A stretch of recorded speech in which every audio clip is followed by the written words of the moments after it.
안녕하십니까? 오늘 여러분과 함께 나눌 이야기는 우리가 익히 알고 있다고 생각했던 한 사람에 관한 것입니다. 조선시대에 과학으로 세계와 연결된 사람이 있었다는 사실을 알고 계십니까? 장영실. 이 이름을 들으면 여러분은 무엇이 떠오르십니까? 아마도 위인전 속 인물, 노비 출신의 과학자, 치구기를 만든 사람 정도가 생각나실 겁니다. 저 역시 오랫동안 그렇게만 알고 있었습니다. 하지만 최근 몇십 년간 동아시아 과학사를 연구하는 학자들 사이에서 장영실이라는 이름은 단순한 위인전의 주인공이 아닙니다. 그는 실제로 과학사와 천문사에서 연구 대상이 되는 인물입니다. 그가 만든 기구들, 그가 남긴 기술적 성과들은 당대 동아시아 과학 수준을 가늠하는 중요한 사례로 다뤄지고 있습니다. 오늘 우리가 당연하게 사용하는 개념들이 있습니다. 시간을 측정한다. 비의 양을 잰다. 하늘을 관측한다. 이런 측정과 관측이라는 개념이 조선에서 어떻게 구현되었는지 그 출발점에 장영실이라는 기술자가 있었습니다. 저는 오늘 여러분께 장영실을 영웅으로 포장하려는 것이 아닙니다. 다만 우리가 몰랐던 그의 진짜 모습, 세계 과학사 속에서 그가 차지하는 위치를 함께 살펴보고 싶습니다. 과장도 축소도 없이 있는 그대로의 장영실을 만나보시겠습니까? 장영실의 이야기를 시작하려면 먼저 그의 출신부터 이야기해야 합니다. 그는 노비 출신으로 알려져 있습니다.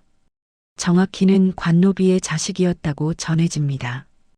아버지에 대한 기록은 명확하지 않지만 어머니가 관청 소속 노비였기에 그 역시 노비 신분을 벗어날 수 없었습니다. 조선은 철저한 신분 사회였습니다. 양반, 중인, 상민, 천민. 이 네 계층은 태어날 때부터 정해져 있었고 평생을 그 틀 안에서 살아가야 했습니다. 특히 노비는 사람으로 취급받지만 재산처럼 거래되기도 하는 가장 낮은 계층이었습니다. 그런데 장영실은 달랐습니다. 세종실록을 보면 세종이 장영실을 발탁하는 과정에서 신하들의 반대가 있었다는 기록이 나옵니다. 천한 신분의 사람을 어찌 중요한 일에 쓸 수 있겠습니까? 라는 반발이 있었지만 세종은 단호했습니다. 능력이 있으면 쓰는 것이 당연하다고 말입니다. 신분이 아니라 실력이 사람을 증명하던 순간이었습니다. 여러분 세대도 그랬지 않습니까? 학벌이나 배경보다는 일을 제대로 하는 사람이 인정받던 시절이 있었습니다. 묵묵히 자기 자리에서 최선을 다하면 누군가는 알아봐주던 시대 말입니다. 장영실은 처음에 동래현, 지금의 부산 지역에서 관청 일을 돕는 기술자로 일했습니다. 그곳에서 그의 재주가 알려졌고 태종의 눈에 띄어 한양으로 불려 올라갔습니다. 이후 세종시대에 본격적으로 활약하게 됩니다. 노비 출신이 궁궐에서 왕을 직접 만나고 국가 중요 프로젝트를 맡게 된 것입니다. 이것만으로도 당시로서는 놀라운 일이었습니다. 하지만 장영실은 이 기회를 헛되이 하지 않았습니다. 그는 자신에게 주어진 모든 일에 최선을 다했고 하나하나 결과로 증명해 나갔습니다. 세종이 그를 믿고 중요한 일을 맡긴 데는 이유가 있었습니다. 장영실은 단순히 손재주가 좋은 사람이 아니었습니다. 그는 문제를 이해하고 해결책을 찾아내고 그것을 실제로 만들어낼 수 있는 사람이었습니다. 기술자로서의 실력, 문제 해결 능력, 그리고 끈기.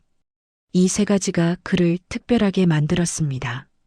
신분은 그의 출발점을 결정했지만 능력은 그의 도착점을 바꿨습니다. 장영실의 인생은 주어진 조건이 아니라 선택한 노력이 사람을 만든다는 것을 보여주는 증거였습니다. 여러분도 그런 시대를 살아오셨습니다. 배경이나 연줄이 아니라 오직 실력과 성실함으로 자리를 만들어가던 시절. 장영실의 이야기가 낯설지 않으신 이유는 어쩌면 여러분 자신의 이야기이기 때문일지도 모릅니다. 장영실이 만든 것들 중 가장 먼저 이야기해야 할 것은 하늘을 관측하는 도구들입니다. 조선시대에 하늘을 관측한다는 것은 단순한 호기심이 아니었습니다. 그것은 국가의 중요한 책무였습니다. 농사를 짓기 위해서는 계절의 변화를 정확히 알아야 했고, 왕조의 정통성을 증명하기 위해서도 천문 현상을 정확히 기록해야 했습니다.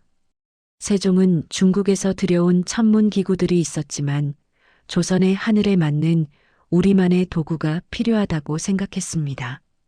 그래서 장영실에게 명했습니다. 우리 땅에서 우리 하늘을 제대로 볼 수 있는 기구를 만들라고 말입니다. 장영실이 만든 대표적인 천문 기구는 세 가지입니다. 혼천에, 간에, 일성정시에. 이 이름들이 생소하게 느껴지실 수 있습니다. 하나씩 살펴보겠습니다. 먼저 혼천이입니다. 이것은 천체의 운행을 입체적으로 보여주는 장치입니다. 쉽게 말하면 하늘을 둥근 구 안에 담아낸 것입니다. 해와 달, 별들이 어떻게 움직이는지를 이 구 위에 표현했습니다. 물의 힘을 이용해서 자동으로 회전하게 만들었다고 합니다. 당시 중국과 아랍에도 비슷한 천문 기구들이 있었습니다. 장영실은 이런 기존의 지식을 참고하되 조선의 상황에 맞게 개량하고 발전시켰습니다. 동아시아 과학사 연구자들은 이 혼천이를 당대 기준으로 매우 정교한 기구였다고 평가합니다. 다음은 간이입니다. 이것은 별의 위치를 측정하는 도구입니다. 여러 개의 원반과 자를 조합해서 하늘의 특정 지점을 정확히 가리킬 수 있게 만든 것입니다. 천문 관측자는 이 간이를 통해 별의 고도와 방위각을 측정할 수 있었습니다. 간이를 만드는 과정에서 장영실이 보여준 것은 단순한 제작 기술이 아니었습니다. 그는 천문학적 원리를 이해하고 있었고 그것을 기계로 구현할 줄 알았습니다. 이론과 실제를 연결할 수 있는 능력, 이것이 그를 단순한 장인이 아닌 기술자로 만들었습니다. 마지막으로 일성정시입니다. 이것은 해의 그림자를 이용해서 시간과 절기를 측정하는 도구입니다. 해시계의 일종이지만 단순히 시간만 알려주는 것이 아니라 계절의 변화까지 파악할 수 있게 설계되었습니다. 이 세 가지 기구가 왜 중요할까요? 동아시아 과학사와 천문사를 연구하는 학자들은 조선의 천문, 관측 체계가 매우 체계적이었다는 사례로 이 기구들을 소개합니다. 여기서 주의해야 할 점이 있습니다. 이것들이 세계 최초였다거나 가장 뛰어났다고 단정할 수는 없습니다. 그런 표현은 사실과 다를 수 있습니다. 다만 분명한 것은 당대 기준으로 매우 정교했고 실제로 사용 가능한 수준이었다는 점입니다. 이론에 그치지 않고 실용적인 도구로 완성되었다는 것, 그것이 핵심입니다. 장영실은 하늘을 측정했습니다. 보이지 않는 것을 측정 가능하게 만들었습니다. 추상적인 우주를 구체적인 숫자와 각도로 바꿔냈습니다. 여러분 시대에도 그런 사람들이 있었습니다. 공장에서, 건설 현장에서, 연구실에서 보이지 않던 것을 보이게 만들고 불가능해 보이던 것을 가능하게 만든 사람들. 장영실은 바로 그런 사람이었습니다.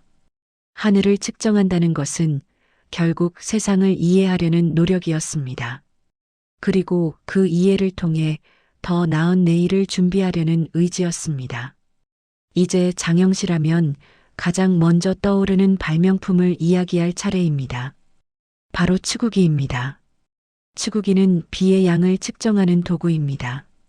원리는 간단합니다. 일정한 크기의 그릇을 땅에 묻어두고 비가 내린 후 그 안에 고인 물의 깊이를 재는 것입니다. 지금 생각하면 너무나 당연한 방법처럼 보입니다. 하지만 15세기에 이것을 국가제도로 만들었다는 것은 다른 의미를 갖습니다. 조선은 농업국가였습니다. 백성의 대부분이 농사를 지으며 살았고 나라의 경제도 농업에 달려 있었습니다. 그런데 농사를 짓는데 가장 중요한 것이 무엇입니까? 바로 비입니다. 비가 너무 많이 와도 문제고 너무 적게 와도 문제입니다. 적절한 때에 적절한 양이 내려야 풍년을 기대할 수 있습니다. 그러려면 비의 양을 정확히 알아야 합니다. 세종은 이것을 깨달았습니다. 전국 각지에서 얼마나 비가 내렸는지를 정확히 파악할 수 있다면 흉년을 예측하고 대비할 수 있다고 생각한 것입니다. 그래서 치구기를 만들게 했고 전국 관아에 배치했습니다. 이것은 단순한 발명품이 아니었습니다. 과학과 행정을 연결한 시스템이었습니다. 각 지역에서 비의 양을 재고 그 기록을 중앙에 보고하고 중앙에서는 그 데이터를 모아서 정책을 결정하는 것. 오늘날로 치면 기상 관측 네트워크를 갖춘 셈입니다. 여기서 한 가지 조심스럽게 말씀드려야 할 부분이 있습니다. 혹시 치구기가 세계 최초의 우량계라는 이야기를 들어보셨습니까? 이 부분에 대해서는 학자들 사이에서도 의견이 조금씩 다릅니다. 일부 과학사 자료에서는 조선의 강우 측정 시스템을 주목합니다. 체계적으로 비의 양을 측정하고 기록했다는 점에서 당시로서는 상당히 앞선 제도였다고 평가하는 것입니다. 하지만 이것이 인류 역사상 최초였다고 단정하기는 어렵습니다. 기록이 남아있지 않을 뿐 다른 문명에서도 비슷한 시도가 있었을 가능성을 배제할 수 없기 때문입니다. 중요한 것은 최초냐 아니냐가 아닙니다. 중요한 것은 이것이 실제로 작동했고 백성의 삶에 도움이 되었다는 사실입니다. 치구기를 통해 수집된 자료는 세종 이후로도 계속 쌓여갔습니다. 이 기록들은 어느 지역이 가뭄에 취약한지, 어느 시기에 홍수가 잦은지를 파악하는 데 사용되었습니다. 그리고 그 정보를 바탕으로 세금을 조정하거나 구호물자를 미리 준비하는 정책이 만들어졌습니다. 과학이 백성을 위해 쓰인 것입니다. 장영실이 만든 치구기는 단순한 기계가 아니라 백성을 살피는 왕의 마음을 담은 도구였습니다. 저는 여기서 한 가지 생각합니다. 기술이란 무엇을 위해 존재하는가? 멋지게 보이기 위해서? 기록을 남기기 위해서? 아닙니다. 기술은 사람을 위해 존재합니다. 불편함을 덜어주고 위험을 예방하고 더 나은 삶을 만들기 위해 존재하는 것입니다. 치구기가 오늘날까지 기억되는 이유는 그것이 정확히 그런 기술이었기 때문입니다. 화려하지 않아도 복잡하지 않아도 사람에게 꼭 필요한 것을 해결했습니다. 여러분도 그런 일들을 해오셨습니다. 거창하지 않아도 주목받지 않아도 자기 자리에서 필요한 일을 해낸 것. 그것이 진짜 기술이고 진짜 가치입니다. 장영실의 또 다른 대표작 자경루 이야기를 해보겠습니다. 자경루는 물시계입니다. 하지만 단순한 물시계가 아닙니다. 자동으로 시간을 알려주는 장치였습니다. 원리를 간단히 설명하면 이렇습니다. 위쪽 물통에서 아래쪽 물통으로 일정한 속도로 물이 흘러내립니다. 아래 물통의 수위가 일정 높이에 도달하면 그 힘으로 기계 장치가 작동합니다. 그러면 인형이 종이나 북 징을 쳐서 시간을 알립니다. 지금 들으면 시계가 시간을 알려주는 게 당연하지 않느냐고 생각하실 수 있습니다. 하지만 15세기에 이것은 혁신이었습니다. 그 전까지는 사람이 직접 하늘을 보고 시간을 가늠했습니다. 해의 위치, 그림자의 길이를 보고 대략적인 시간을 짐작했습니다. 밤에는 별을 보고 시간을 가늠했고요. 정확하지도 않았고 무엇보다 사람이 계속 지켜보고 있어야 했습니다. 자경루는 이 모든 것을 자동화했습니다. 사람이 지켜보지 않아도 기계가 스스로 시간을 측정하고 알려주는 것입니다. 여기서 중요한 것은 기술적 원리보다 자동이라는 개념입니다. 사람의 손이 닿지 않아도 작동하는 기계. 이것은 단순히 편리함을 넘어서 기계적 사고방식의 시작이었습니다. 장영실은 물의 흐름이 일정하다는 것을 알았습니다. 그리고 그 일정한 흐름을 이용하면 시간을 측정할 수 있다는 것도 알았습니다. 더 나아가 그 측정된 시간을 사람에게 자동으로 알릴 수 있다는 것까지 구현해냈습니다. 생각해 보십시오. 물이 흐르는 힘으로 인형을 움직이고 그 인형이 악기를 연주하게 만드는 것입니다. 이것은 단순한 기계 제작이 아닙니다. 에너지의 전환, 동력의 전달, 자동 제어를 모두 이해하고 있어야 가능한 일입니다. 자경루는 궁궐 안에 설치되었습니다. 그리고 정해진 시간마다 종소리를 울렸습니다. 그 소리를 듣고 궁궐 안팎의 사람들이 시간을 알았습니다. 관리들은 출근 시간을 지켰고 궁궐 문은 정확한 시각에 열리고 닫혔습니다. 시간이 정확해지자 사회 전체가 더 체계적으로 움직일 수 있었습니다. 약속을 지킬 수 있었고 일정을 계획할 수 있었습니다. 오늘날 우리가 당연하게 여기는 시간 개념이 그때는 자경루 같은 장치를 통해 비로소 사회에 자리 잡기 시작한 것입니다. 장영실이 자경루를 만들면서 생각했을 것입니다. 어떻게 하면 사람들이 더 편하게 시간을 알 수 있을까? 어떻게 하면 밤낮으로 시간을 지켜보는 사람의 수고를 덜어줄 수 있을까? 사람을 편하게 하려던 기술자. 그것이 장영실이었습니다. 여러분 세대가 만들어 온 것들도 마찬가지입니다.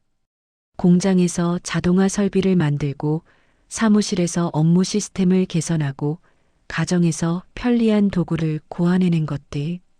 모두 사람을 편하게 일을 효율적으로 만들려는 노력이었습니다. 자경루는 그런 노력의 출발점이었습니다.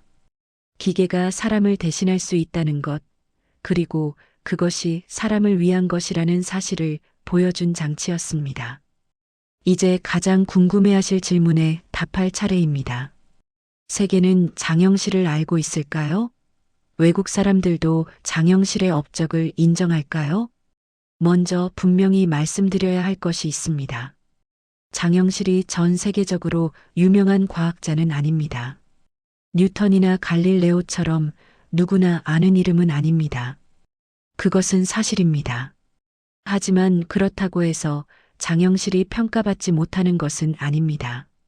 동양 과학사, 정근대 기술사, 비교 과학사를 다루는 학술 자료나 대학 강의에서 장영실은 조선의 과학기술 수준을 보여주는 사례 인물로 종종 언급됩니다. 특히 동아시아 과학사를 전공하는 학자들 사이에서는 장영실이 만든 천문 기구들이나 치구기 시스템이 연구 대상이 되고 있습니다. 몇 가지 구체적인 맥락을 말씀드리겠습니다. 첫째, 정근대 천문학을 연구할 때 동아시아 지역의 천문 관측 체계를 다루는 경우가 있습니다. 이때 중국, 일본과 함께 조선의 사례도 소개되는데 장영실이 제작한 천문 기구들이 그 예시로 나옵니다.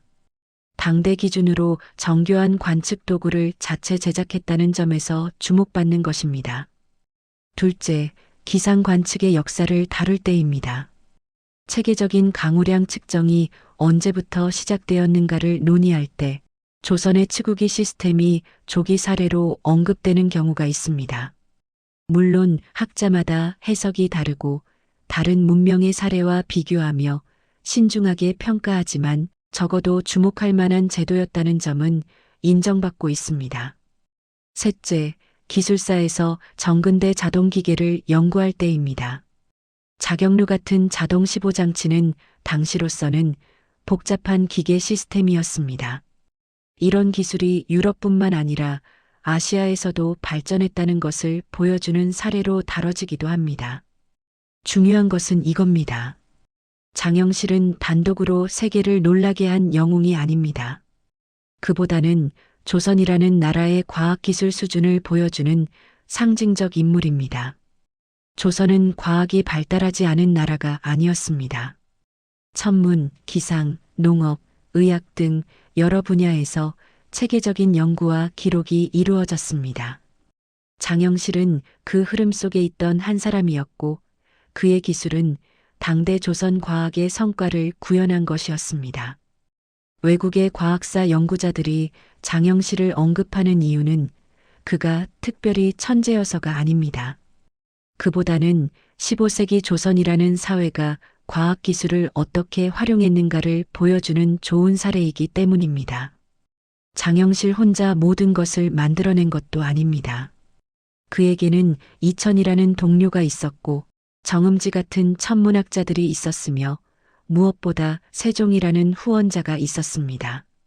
그들이 함께 만들어낸 성과를 장영실이라는 기술자가 구현해낸 것입니다. 그래서 저는 이렇게 말씀드리고 싶습니다. 장영실이 세계적으로 유명하지 않다고 해서 실망할 필요는 없습니다. 중요한 것은 그가 실제로 의미 있는 일을 했다는 사실이고 그 일이 오늘날에도 연구되고 평가받고 있다는 점입니다. 우리는 때때로 외국의 인정을 너무 중요하게 생각합니다. 하지만 진짜 가치는 외부의 평가가 아니라 실제 내용에 있습니다. 장영실은 자기 시대에 필요한 일을 했고 백성의 삶을 개선했으며 후대에 기록을 남겼습니다. 그것으로 충분하지 않습니까? 장영실의 이야기에는 한 가지 슬픈 결말이 있습니다. 그는 어느 순간 역사 기록에서 사라집니다. 세종 29년 1447년의 일입니다.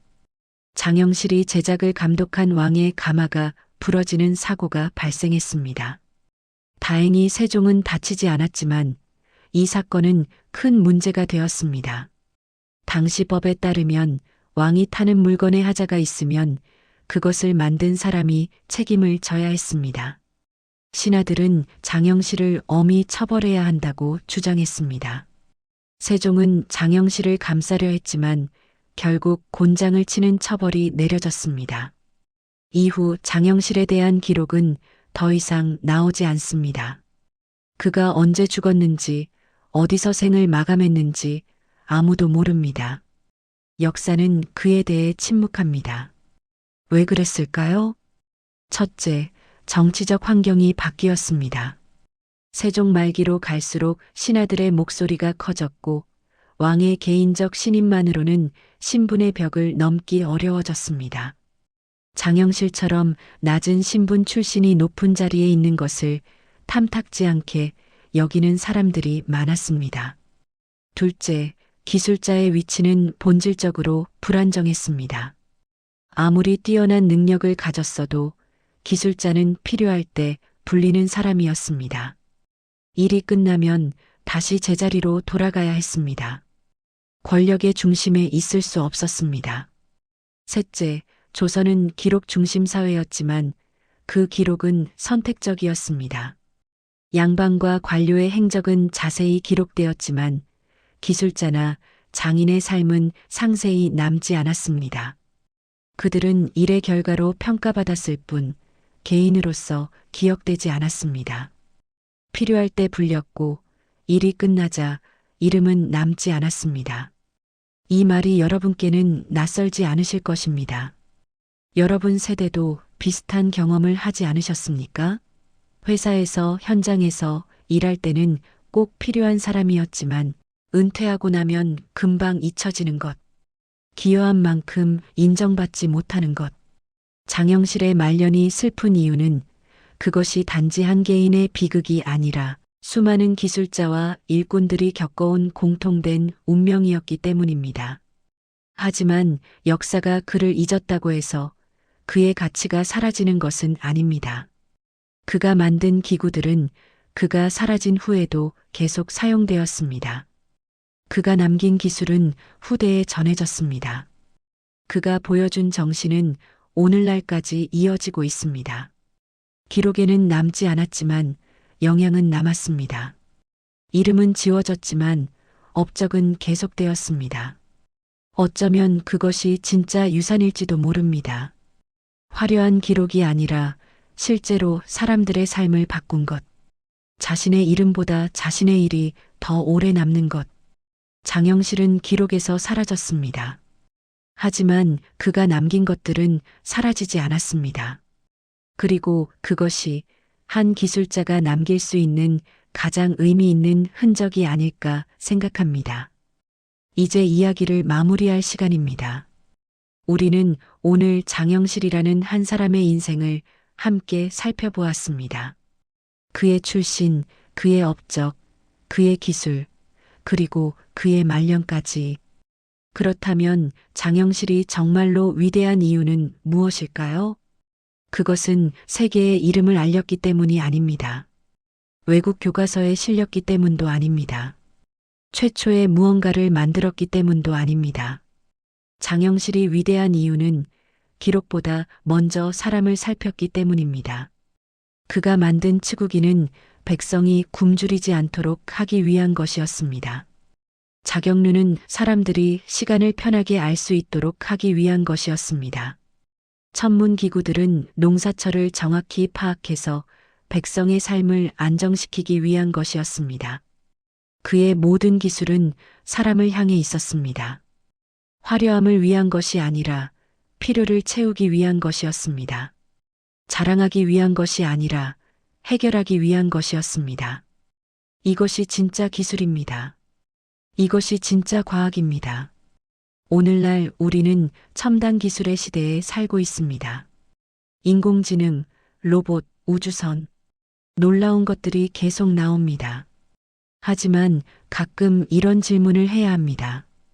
이 기술들은 누구를 위한 것인가? 정말로 사람의 삶을 나아지게 만드는가? 장영실은 그 질문에 분명한 답을 주었습니다.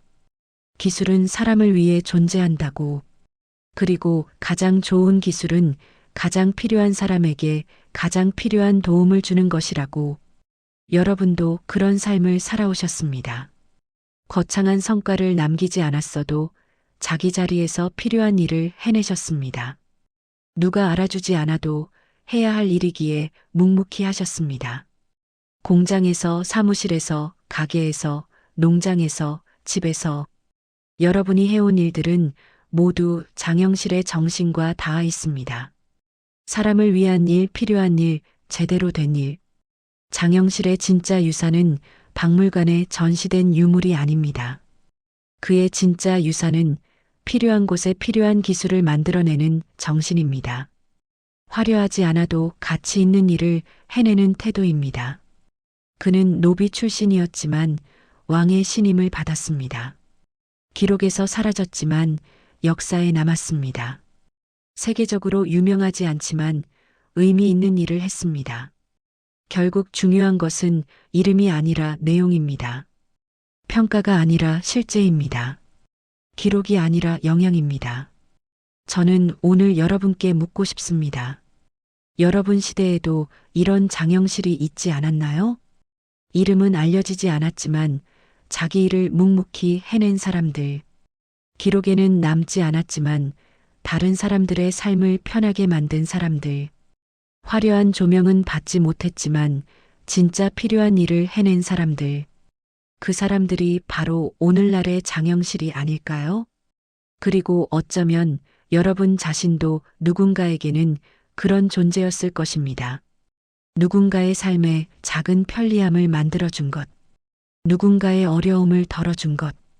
기록되지 않았지만 분명히 가치 있었던 것들. 장영실이 우리에게 남긴 가장 큰 교훈은 이것입니다. 위대함은 거창한 데 있지 않다는 것. 진짜 가치는 사람을 돕는 데 있다는 것.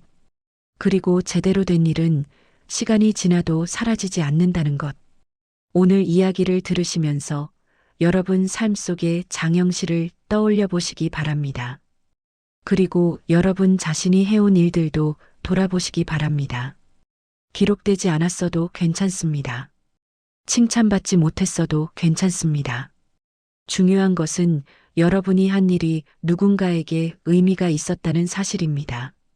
장영실처럼 여러분도 누군가의 삶에 작은 편리함을 만들어 주셨습니다. 장영실처럼 여러분도 필요한 곳에서 필요한 일을 해내셨습니다. 그것으로 충분합니다. 그것이 바로 진짜 유산입니다. 장영실의 이야기를 마치며 저는 여러분께 감사를 전하고 싶습니다.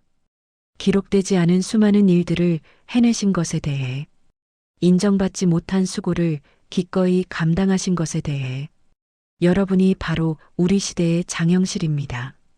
오늘 이야기가 여러분께 작은 위로가 되었기를 바랍니다. 그리고 여러분이 해온 일들이 얼마나 소중한 것이었는지 다시 한번 느끼시는 계기가 되었기를 바랍니다. 긴 이야기 들어주셔서 감사합니다. 여러분의 인생에도 장영실의 정신이 계속 이어지기를 바랍니다. 오늘 이야기 어떠셨습니까? 장영실이라는 이름 석자 뒤에 숨겨진 진짜 이야기, 그리고 그 이야기가 여러분의 삶과 닿아 있다는 것을 느끼셨기를 바랍니다. 혹시 여러분 시대에도 이런 장영실 같은 분이 계셨나요? 아니면 여러분 자신이 누군가에게 그런 존재였던 적이 있으신가요? 댓글로 여러분의 이야기를 들려주시면 감사하겠습니다. 다음 이야기에서 또 뵙겠습니다. 건강하십시오.